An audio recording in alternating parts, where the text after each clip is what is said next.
말씀으로 우리의 마음을 회복하게 하시며 또한 강하게 하시는 하나님의 놀라신 은혜와 사랑과 능력이 저와 여러분의 삶과 가정과 자녀들에게 넘쳐나기를 간절히 축복합니다. 여러분, 스카이스캐너라는 회사를 아십니까? 스카이스캐너라는 회사는요, 항공권을 가장 저렴하게 구입할 수 있도록 도와주는 회사입니다. 그 스카이스캐너 코리아라는 회사가 다음과 같은 것을 선정했음을 제가 발견했는데요. 어떤 것이냐면 꼭 방문하고 싶은 꿈의 여행지 10곳, 그걸 막 선정하면서 이 인터넷에 올렸더라고요. 근데 여러분, 이 다 설명하면 시간이 너무 기니까 할 수 있는데 6가지 좀 설명해 드리도록 하겠습니다. 소개해 드리겠습니다. 한번 띄워봐 주시겠어요? 첫 번째는요, 파타고니아 칠레라고 얘기합니다. 칠레에 있는 파타고니아인데, 파타고니아는 야외 활동을 즐기고 대자연을 좋아하는 사람들이라면 꼭 가보고 싶은 여행지 중에 하나라고 합니다. 여러분, 이 지역의 하이라이트는 국립공원이 있는데요, 말로 표현하기 어려울 정도로 아름답다고 해요. 그러니까 여러분, 파타고니아에서 트레킹, 빙하, 하이킹, 승마, 래프팅, 카약 등 다양한 활동이 가능하고 정말 이 매우 여러 가지의 매력을 느낄 수 있는 여행 장소라고 합니다. 두 번째는 어디 곳이냐면요, 코모도 섬, 인도네시아예요. 가보셨습니까? 혹시 가본 사람? 여러분, 가보셨다면 혼자 가지 마시고 또 가시려고 하는 마음이 있다면 저도 좀 꼽사리로 좀 끼어가서 하여튼 두 번째는 코모도 섬이라고 해요. 인도네시아에 있다고 하는데요, 청록빛 바다, 핑크빛 모래사장, 바다 샘물과 수영이 상상이 실제로 펼쳐지는 곳이 이곳이라고 해요. 인도네시아 최고 보물인 코모도 섬은 방문하는 모든 이들마다 한 몫으로 얘기하는데 내 평생에 잊지 못할 아름다운 섬이다 라고 말할 정도로 얘기했다고 합니다. 여러분, 꼭 한번 가보세요. 일단 세 번째는 뭐냐면, 저는 여기 꼭 한번 가고 싶어요. 제 첫 번째 가고 싶은 건 그랜드 캐년, 두 번째는 여기거든요. 마추픽추라는 페루인데, 우리가 잘 알잖아요. 잉카의 잃어버린 도시. 이곳에 다녀온 사람들은요, 종종 인생을 바꾸는 경험을 했다라고 말할 정도로 너무나도 찬란한 곳이라고 얘기합니다. 비록 여러분, 잉카 트레일을 따라 4일 동안 하이킹을 하면요, 쉽지 않다고 얘기해요. 근데 여러분, 그 모든 것이 해소되는 때가 있는데, 그게 어디냐면요, 해가 뜰 때 마추픽추를 보고 있으면요, 황홀하다고 얘기해요. 4일 동안 고생했던 것이 한 번에 사라지는구나, 막 이렇게 정도로 너무 좋다라고 얘기합니다. 또한 여러분, 이 네 번째는 뉴질랜드에 있는 킨스타운이라고 말하는 곳입니다. 여러분, 여기도 꼭 한번 가보세요. 뉴질랜드 남섬인데 드라마틱한 산에서 피오르드, 빙하에 이르기까지 장엄한 풍경이 가득하다고 얘기해요. 특별히 유네스코 세계 자연유산으로 지정된 곳이 있는데요, 여기에 보면요, 별이 빛나는 하늘을 볼 수 있다고 얘기해요. 정말 엽서에 나올 정도로 아름다운 곳이다 라고 얘기하죠. 일단 여러분, 다섯 번째, 저는 이 섬을 처음 들어봤습니다. 보라보라 섬, 타이트의 나라에 있는 보라보라 섬이라고 하는데요, 보라보라 섬은 비록 작은 곳이지만 때가 묻지 않은 열대의 아름다움으로 많은 사람들이 꼭 가보고 싶은 여행지라고 얘기합니다. 그림 같은 해변, 무성한 정글과 프라이버시가 보장되는 고급 리조트가 있기 때문에요, 이곳에 누가 많이 찾냐면 헐리우드 스타들이 많이 찾는다고 해요. 그래서 여러분, 꼭 한번 가보시면 좋을 것 같고요. 그 다음에 여섯 번째, 여러분 여기 혹시나 가고자 하시면 저 진짜 한번 꼭 데려가세요. 여기 어디냐면 아이슬란드 레이카비키라는 이 도시거든요. 여러분, 아이슬란드라는 나라가 많은 사람들이 꼭 가보고 싶은 여행지라고 얘기해요. 여러분, 오로라도 볼 수 있고 하산, 극적인 폭포와 빙하 등 자연 현상의 본거지라고 얘기하며, 특별히 혹등고래를 볼 수 있는, 희귀한 동물을 볼 수 있는 나라라고 얘기합니다. 여러분, 이 라이비키가 이 중심지로 가면요, 아이슬란드에서 가장 높은 건축물인 할그림 스킬카라는 교회가 있는데 정말 대단하다라고 얘기해요. 그걸 보면 너무나도 장엄하다라고 느낄 정도로 아름다운 곳인데요, 여러분, 이런 곳에 보면 사람들이 황홀감을 느낀다라고 말합니다. 여러분, 제가 말씀드리고 싶은 거는, 여러분 가면 꼭 데려가고 싶다라는 마음도 가장 먼저의 마음이고요. 두 번째 얘기하고 싶은 건 뭐냐면요, 어떤 것을 얘기하냐면요, 여러분, 우리가 아무리 좋은 호텔도, 아무리 풍경이 아름다운 여행지도 그곳에서 영원토록 계속해서 있을 수가 없다라는 거예요. 특별히 여러분, 저도 호텔도 이렇게 찾아봤거든요. 세계에서 가장 비싼 호텔 10개 중에 우리나라 한 곳이 드는 거 아셔요? 어디인지 아십니까? 저 서울에 있는 시그니에 호텔. 그게 진짜 비싸다. 165만 원 정도 한다고 해요. 엄청나게 비싼데 그런 호텔 있더라도요, 여러분, 우리가 계속해서 거기서 있을 수가 없는 것이잖아요. 왜냐하면 여러분, 우리에게 허락된 휴가 기간이 있다라는 거예요. 휴가가 끝나면 다시 돌아와야 되는 것이죠. 두 번째는 뭐냐면요, 가장 큰 문제가 뭐냐면 재정의 한계예요. 아무리 좋은 곳에 있더라도 내 재정이 떨어지면 그곳에 계속 있을 수가 없는 거예요. 그래서 여러분, 우리는 아무리 좋고 편안한 호텔, 장엄한 호텔에 있더라도 다시 우리가 살던 있던 곳으로 돌아와야 한다라는 것이죠.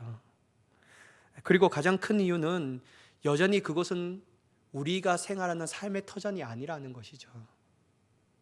우리의 삶의 터전은 어떤 곳입니까, 여러분? 하루하루 생존 경쟁이 넘쳐나는 곳이고, 아름답기보다는 치열한 곳이고, 즐거운 곳이라기보다는 힘든 곳이고, 행복한 곳이라기보다는 고생과 수고가 넘치는 곳이 우리의 삶의 터전이 아닙니까? 그래서 여러분, 휴가 받으면 다 이 삶의 터전 떠나서 저 먼 곳으로, 아무도 방해받지 아니하는 그곳으로 가기를 원하고 있지 않습니까? 여러분, 이처럼 그리스도인들도 영적인 기쁜 체험을 한 거룩한 장소를 잊어버리지 못합니다. 특별히 여러분, 예수님을 처음 만났던 장소, 너무나도 우리에게 생생하지 않습니까? 또한 그 사랑의 간격된 장소를 생각하다 보면요, 너무나도 마음이 뜨거워집니다. 그죠? 여러분, 저 또한 이 세상에 막 치이고 죄 가운데 넘어지고 막 세상을 벗어나고 싶다라는 생각이 들 때마다 기도원이나 수련회 장소에 가면요, 너무 좋아요. 여러분, 왜 그곳에 가면 좋을까요? 다른 생각하지 않아도 되거든요. 오직 그냥 예수님만 생각하면 너무 좋거든요. 거기서 여러분, 세상의 염려와 걱정과 근심과 어떤 것을 생각할 필요가 없겠습니다. 나는 그냥 예수님 생각하면서 은혜 받으면 되니까. 그러니까 여러분, 그곳에는 너무 행복해요. 너무 즐겁다라는 거예요. 또한 기쁨이 넘쳐나는 곳이죠. 죄의 유혹도 그곳에 있으면 더 이상 우리를 넘어뜨릴 수가 없어요. 늘 하나님의 기쁨과 성령의 감동이 있는 곳에 있기 때문이죠. 그러나 여러분, 결국 우리는 그곳에서 영원토록 머무를 수 없다라는 거예요. 기도원도 떠나 다시 우리의 삶의 터전으로 와야 되고, 수련회가 너무 뜻깊은 장소고 너무 뜻깊은 은혜가 있었지만 수련회도 마칠 때가 있고, 수련회에서 떠나 다시 우리의 삶의 터전으로 와야 한다라는 거예요. 우리 또한 반드시 세상 가운데 내려가야 합니다. 우리를 기다리고 있는 복잡하고 힘들고 죄의 유혹이 넘치되는 그 세상이 우리가 살아가야 할 삶의 터전이라는 것이죠. 여러분, 동일하게 여러분 오늘 이 성전에 앉아있지만, 교회에 앉아있지만 결국 여러분 어디로 가야 합니까? 여러분, 다시 삶의 터전으로 가야 돼요. 여러분, 오늘 말씀이 바로 그거거든요. 두 가지의 사건이 나옵니다. 하나는 변화사 사건, 하나는 이 귀신 들린 아들을 고치는 사건이 나오는데, 그게 제가 말씀드리고 싶은 오늘 주제입니다. 여러분, 한번 보실까요? 1절의 말씀 보면, 엿새 후에 예수께서 베드로와 야고보와 그 형제 요한을 데리고 따로 높은 산에 올라가셨더니. 여러분, 우리가 전에 말씀을 기억하면, 상기시키면요, 예수님은 앞서 자신의 순환의 예고를 합니다. 그리고 제자들에게 제자의 삶이란 이런 것이다 라는 것을 얘기하셨어요. 그리고 엿새 지난 후에 예수님께서 어떤 일을 하시냐면요, 12명의 제자 중에 베드로와 야고보와 그의 형제 요한만 데리고 높은 산에 올라가시는 거예요. 다 데리고 올라가면 되는데 왜 특별히 이 세 명만 지목해서 주님이 데려가셨을까? 어떤 주석자들은 옛날에 요 시대 때는 3명, 증인이라고 말하면 증인의 숫자는 2명 아니면 3명이다라고 막 이런 얘기도 있어요. 근데 여러분, 저는 그걸 주목하는 것이 아니라 주님이 데려갔다라는 것을 주목할 필요가 있다라는 거예요. 그리고 여러분, 우리가 이 구절에 특별히 눈여겨보아야 할 단어가 있어요. 그게 뭐냐면 따로라는 단어예요. 따로. 이 단어는 헬라어로는 카트이디안이라는 단어를 사용하거든요. 문자적으로 똑같아요. 뭐냐면 따로 떨어져서 개인적으로라는 뜻을 가지고 있다는 거예요. 그렇다면 여러분, 성경에서는 왜 이러한 일들을 예수님께서 하셨다라는 것을 말씀하시는데 어떤 것을 우리에게 알려주기 위해서 이렇게 말씀하실까? 그게 이유가 있다라는 것이죠. 무엇이냐면요, 예수님은 제자들은 12명이었어요. 그런데 그 중에서도 예수님은 이 세 명과의 내적인 친밀감을 다른 어떤 제자들보다 누리고 있다라는 거예요. 이 제자들이, 세 명의 제자들이 예수님의 영적인 친밀감을 훨씬 더 다른 제자들보다 사모하며 누리고 있었다라는 거예요. 그래서 여러분, 따로라는 단어를 사용하면서 특별한 은혜를 이 세 명의 제자들에게 베푸셨다라는 것을 말하고 있다라는 것이죠. 그렇다면 여러분, 이들에게는 어떤 사건이 일어났을까요? 2절과 3절의 말씀을 보면 그들 앞에서 변형되사 그 얼굴이 해같이 빛나며 옷이 빛과 같이 희어졌더라.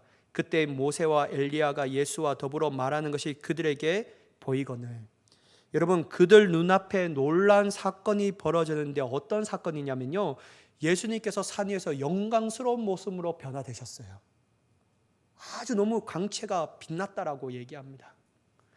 여러분, 영광스러운 형체로 변화되신 것도 위대한 사건이었는데요, 더 놀라운 사건은 뭐냐면 모세와 엘리야와 예수님께서 서로 얘기하고 있다는 거예요. 이건 여러분, 말할 수 없는 기적의 현장이었다는 것이죠. 너무나도 황홀한 장소였다는 거예요. 여러분, 저는 이것을 볼 때 어떤 것이 느껴지냐면요, 물론 그리스도인들이라면 누구나 예외 없이 놀라운 영적 체험을 사모합니다. 그죠? 근데 물론 여러분, 그렇지 않은 사람도 있어요. 그냥 뭐 교회 다니면 그만이지 뭘 그런 게 열강주의처럼 그렇게 해. 그러한 사람도 있는데 대부분의 그리스도인들은요, 그래도 자신 안에 일어나는 놀라운 영적 체험을 받기를 원하는 거예요. 그러나 여러분, 문제가 뭐냐면 영적 체험은 단지 교회를 다닌다고 해서 다 경험하는 건 아니라는 거예요.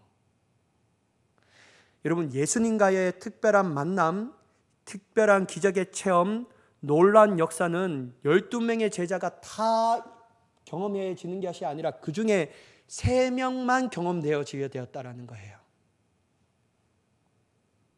제한적으로 임하였다라는 것을 말하고 있다는 것이죠. 그렇다면 여러분, 제가 만약에 하나님이면 어떤 기준이 있잖아요. 기준. 왜 이 9명은 그러한 특별한 은혜를 받지 못하고 왜 이 3명만 그러한 특별한 은혜를 받을 수 있을까? 선하신 하나님이고 공의로우신 하나님이면 그 기준이 명확해야 되잖아요. 그렇다면 여러분, 우리가 알 수 있는 단어는 1절의 말씀을 통하여 유추할 수 있는 거예요. 뭐냐면 이 3명에게는 특별한 예수님과 영적인 친밀감이 있었다라는 거예요. 다른 9명이 가지지 못하는 영적인 친밀감을 가지고 주님을 따랐다라는 것이죠. 그렇기 때문에 주님은 그 기준으로 이 3명에게만 특별한 은혜를 주셨다라는 거예요. 여러분, 물론 여러분 오해하지 마세요. 이러한 은혜를 받지 못한다고 해서 나는 구원을 받지 못한다, 그건 아니에요. 여러분, 그건 절대로 말이 안 되는 거고, 하지만 주님은 우리에게 특별한 은혜가 있다라는 것을 말씀하고자 하는 거예요. 그리고 여러분, 특별한 은혜는 안 받으면 되지 뭐 그렇게 하지 말고 모든 그리스도인들이 특별한 은혜를 받도록 사모해야 한다라는 것을 주님이 말씀하고 계시다라는 거예요. 교회 다니면 됐지 뭐 뭔 은혜를 받아, 이렇게 제발 얘기하지 말라는 거예요. 왜 그러냐면요, 여러분 한번 보세요. 특별히 야고보 사도는요, 야고보서 4장 6절에 이렇게 말씀하셔요. 한번 읽어보도록 하겠습니다. 띄워봐 주시겠어요? 시작. 그러나 더욱 큰 은혜를 주시나니 그러므로 일렀으되 하나님이 교만한 자를 물리치고 겸손한 자에게 은혜를 주신다 하였느니라. 그럼 여기 보세요. 제 말이 아니잖아요. 뭐라고 얘기합니까? 더욱 큰 은혜를 주시나니. 그럼 여러분, 하나님은 일반적으로 모든 성도들에게 주신 일반적 은혜가 있는 거예요. 이건 누구나 예배 없이 다 받는 은혜라는 거예요. 하지만 그 중에서도 특별한 3명의 제자들처럼 큰 은혜가 있다라는 거예요. 그 은혜를 주신다라고 말합니다. 그렇다면 여러분, 우리는 어떻게 해야 합니까? 그 큰 은혜를 구해야죠. 사모해야 되지 않겠습니까? 그렇다면 여러분, 기준이 있어요. 여기서도 6절에 어떻게 얘기합니까? 그러므로 일렀으되 하나님이 교만한 자를 물리치시고 겸손한 자에게 이러한 큰 은혜를 주신다라는 거예요. 여러분, 겸손한 단어를 바꿔 말하자면 어떻게 얘기할 수 있겠습니까? 예수님과 친밀한 교제를 누리는 자들이라고 얘기할 수 있어요. 왜냐하면 여러분, 교만한 자를 하나님은 따라갈 수가 없습니다. 자기의 생각이 너무 강해요. 자기의 뜻이 너무 분명해요. 그러니까 안 받아들여요. 그러니까 여러분, 친밀한 교제를 누릴 수가 없는 거죠.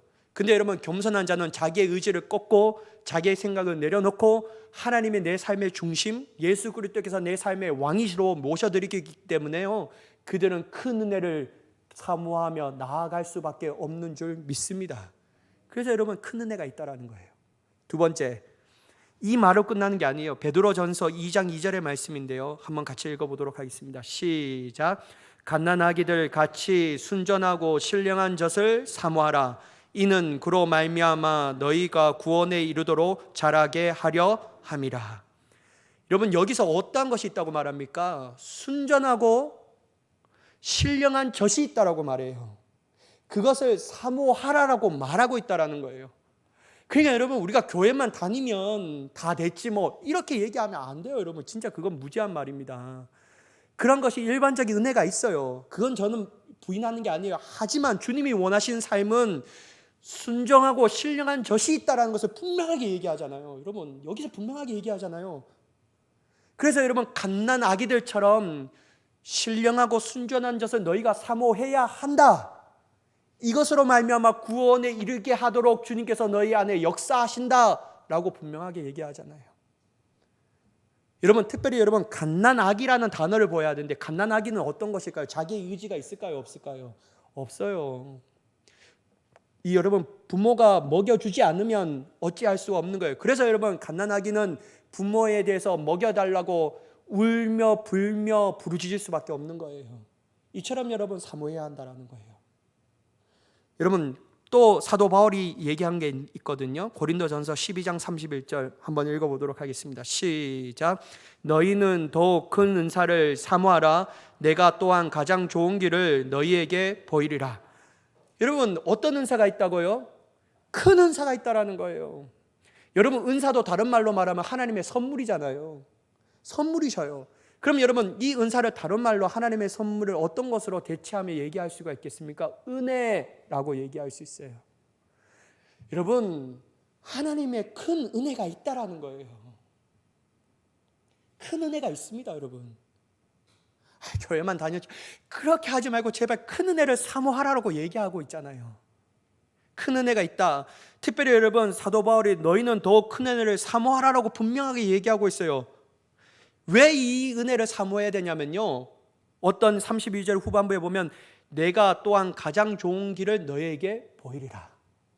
큰 은혜를 사모하는 사람만이 고난 가운데, 어려움 가운데 하나님의 크신 좋은 길을 발견할 수 있다는 거예요. 그래서 여러분, 우리가 우리의 신앙을 지키고 구원에 이르기까지 탈락하지 않는 유일한 비결은 큰 은혜를 날마다 받음을 통하여 하나님의 우리를 향하여 내신 좋은 길을 볼 수 있는 자가 되어야 할 줄 믿습니다. 이게 주님이 원하시는 거예요. 그래서 여러분, 큰 은혜를 사모하라는 거예요. 마지막 여러분, 시편 81편 7절의 말씀인데요, 여러분 한번 같이 또한 읽어보도록 하겠습니다. 시작. 나는 너를 애굽의 땅에서 인도하여 낸 여호와 내 하나님이 아니니 내 입을 크게 열라 내가 채우리라 하였으나. 여러분, 어떻게 합니까? 내 입을 어떻게 열라고요? 크게 열라라는 거예요.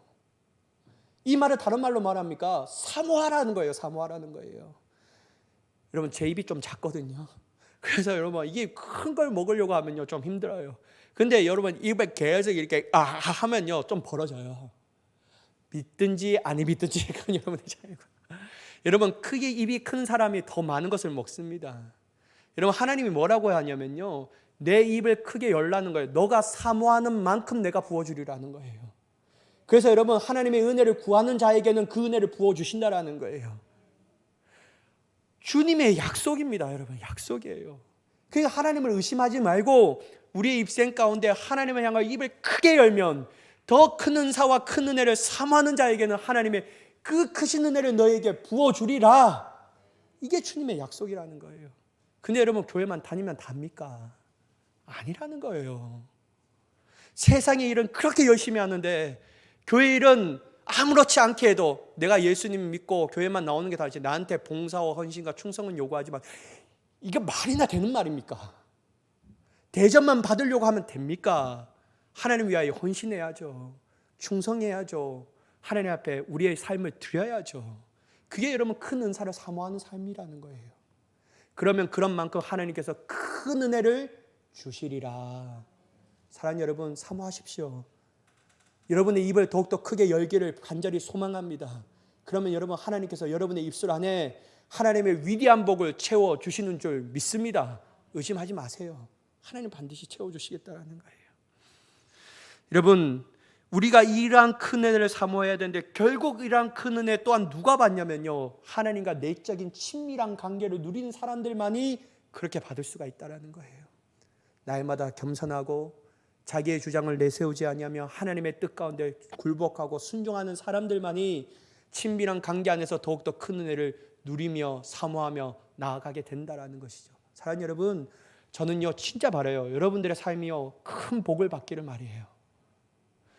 여러분 시시하게 예수님 믿지 마시고 이왕이면 주님이 우리를 불러주셨으면 큰 은혜를 받을 수 있는 자가 되기를 간절히 축복합니다. 주님은 그러한 인생으로 우리를 부르셨다라는 거예요.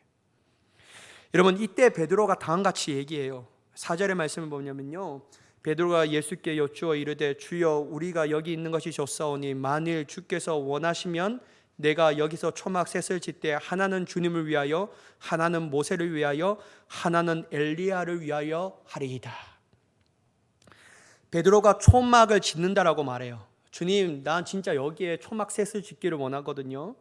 주님, 초막 셋을 줄 수 있도록 주님께서 허락해 주세요 라고 말해요. 근데 여러분 우리의 생각으로는 초막이라는 단어를 생각하면요 오해할 수 있어요. 근데 이 초막이라는 단어가 어떤 것이냐면요, 천막과 장막을 의미하는 거예요. 이 유대 민족은 이제 이동하는 민족이잖아요. 유목 민족이잖아요. 그러니까 자기가 거하는 거주지 위에 장막을 피고 천막을 쳤다라고 말하잖아요. 다시 말해서 이것을 어떻게 생각하냐면요, 베드로는 여기서 살고 싶다라는 거예요. 이 화려하고 은혜가 넘치는 이곳에서 떠나가고 싶지 않다라는 것을 얘기하고 있다라는 것이죠. 그리고 여러분 요 문장에 헬라어 포이에소라는 단어가 등장하는데 이 단어가 미래 시제거든요. 베드로는요 이곳의 거처를 반드시 마련하겠다는 결연한 의지를 주님 앞에 강력하게 요구하는 겁니다. 난 이곳에 떠나가고 싶지 않아요. 이곳에 살게 해주세요 라고 말하는 거예요.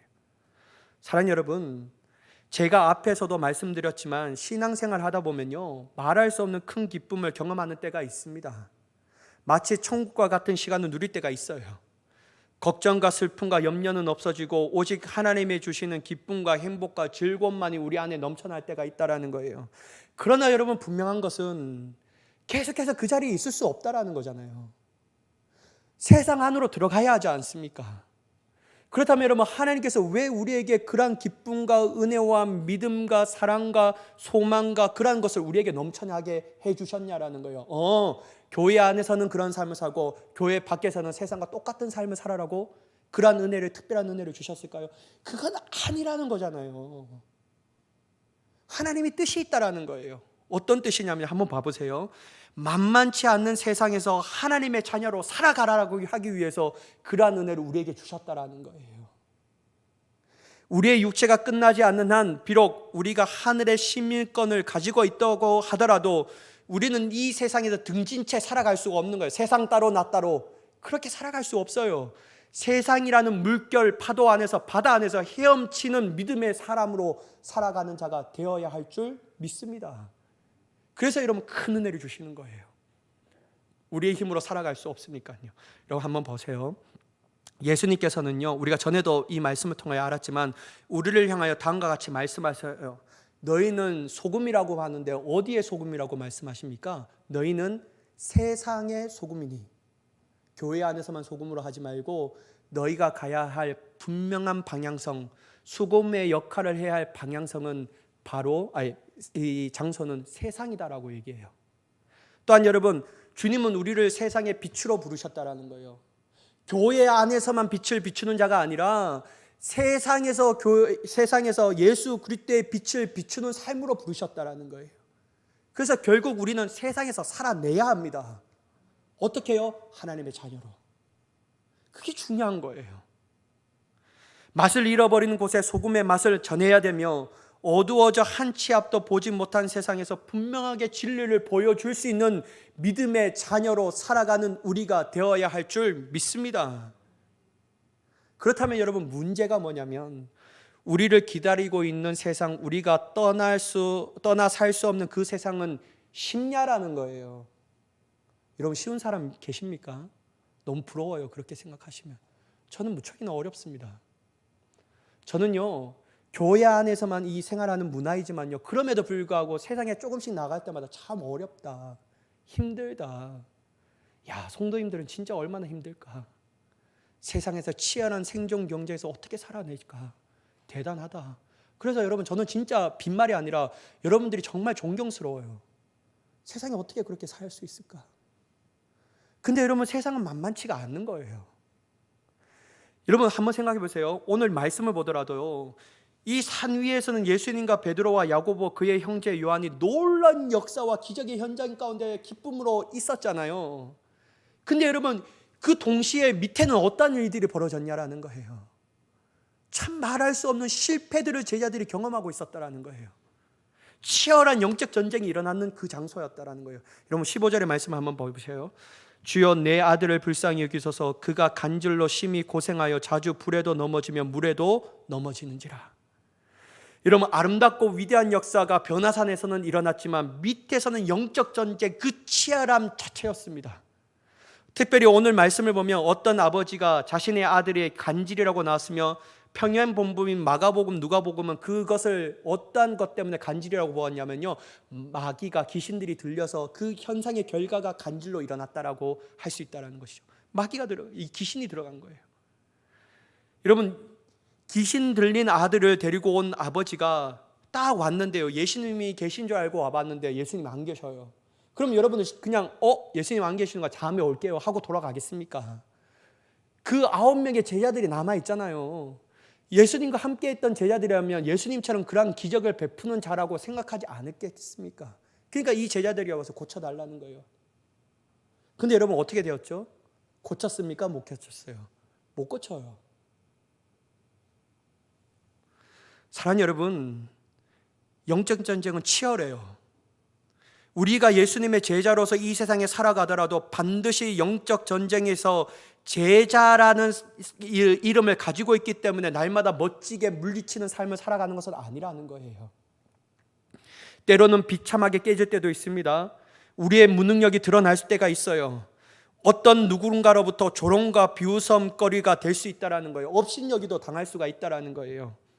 이처럼 여러분, 세상은요, 단지 교회에 나오는 사람이기 때문에, 그리스도인이기 때문에, 제자이기 때문에 승리하는 것은 당연한 것이 아니라는 거예요. 이처럼 세상은 만만치 않습니다. 이라는 사실은 누구보다 우리가 더 잘 알고 있지 않습니까? 여러분, 지난주에 승리하셨습니까? 매번요? 아니잖아요. 저도 깨질 때까지 깨지고 넘어질 때까지 넘어졌거든요. 참 어려워요. 우리가 주일교회에 나와 큰 은혜를 받습니다. 그리고 얼마 후에 모든 것이 마치고 교회 문을 열고 나가면 우리가 기다리는 현실이 우리가 생각하는 만큼 평화로울까요? 아니에요. 요동칩니다. 따라서 여러분, 만만치 않은 이 세상 가운데 단지 제자라는 이름을 가졌기 때문에, 단지 그리스도인이라는 타이틀을 가졌기 때문에 승리하는 것은 어불성설입니다. 그렇다면 여러분, 이 만만치 않은 세상 가운데 우리가 어떻게 살아가야 할까요? 어떻게 승리할 수 있을까요? 여러분, 오늘 예수님께서는 그 비결을 오늘 우리가 읽었던 본문 말씀과 평행 본문인 마가복음 9장에 대해서 그 힌트를 알려주셔요. 한번 보실까요? 첫 번째, 그 힌트가 19절에, 마가복음 9장 19절에 나옵니다. 한번 띄워봐 주시겠어요? 함께 읽겠습니다. 시작. 대답하여 이르시되, 믿음이 없는 세대여, 내가 얼마나 너희와 함께 있으며 얼마나 너희에게 참으리요, 그를 내게로 데려오라 하시매. 여러분, 한번 보세요. 이게 첫 번째 힌트예요. 두 번째 힌트 23절에 나옵니다. 한번 읽어볼게요. 시작. 예수께서 이르시되, 할 수 있거든이 무슨 말이냐, 믿는 자에게는 능히 하지 못할 일이 없느니라 하시니. 이게 두 번째 힌트예요. 그 다음에 세 번째 힌트 24절에 나옵니다. 자, 24절 시작. 곧 그 아이의 아버지가 소리를 질러 이르되 내가 믿나이다 나의 믿음 없는 것을 도와주소서 하더라. 여러분, 정답은 무엇일까요? 뭘까요, 여러분? 아시는데 말 안 하는 거죠? 그걸 뭐 묻냐고 목사님 아는 그거라고 그렇게 얘기하시면 돼요. 여러분, 믿음입니다. 믿음이에요. 타이틀이 아니에요.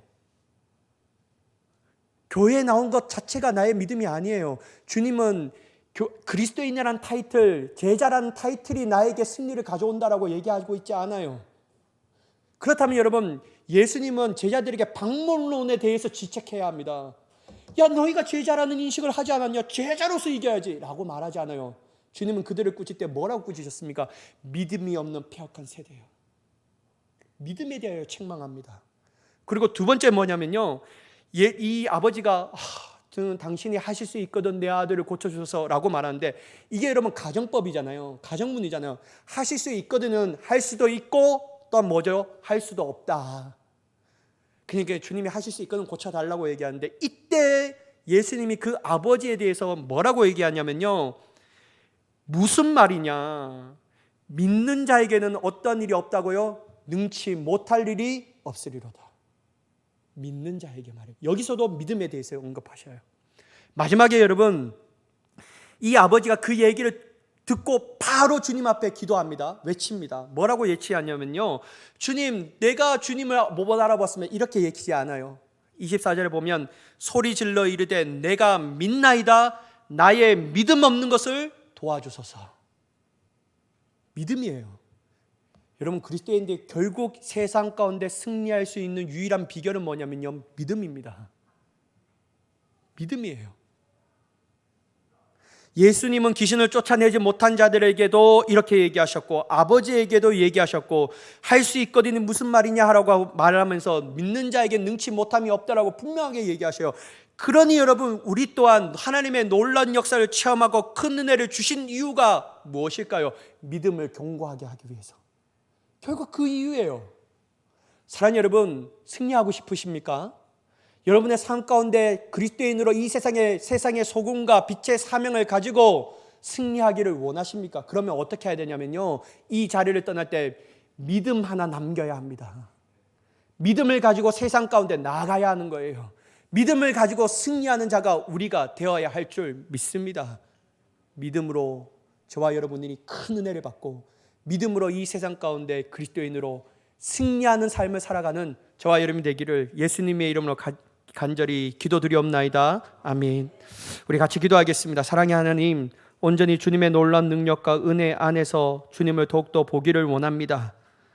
우리에게 믿음 없음을 보시고 믿음을 더하여 주시옵소서.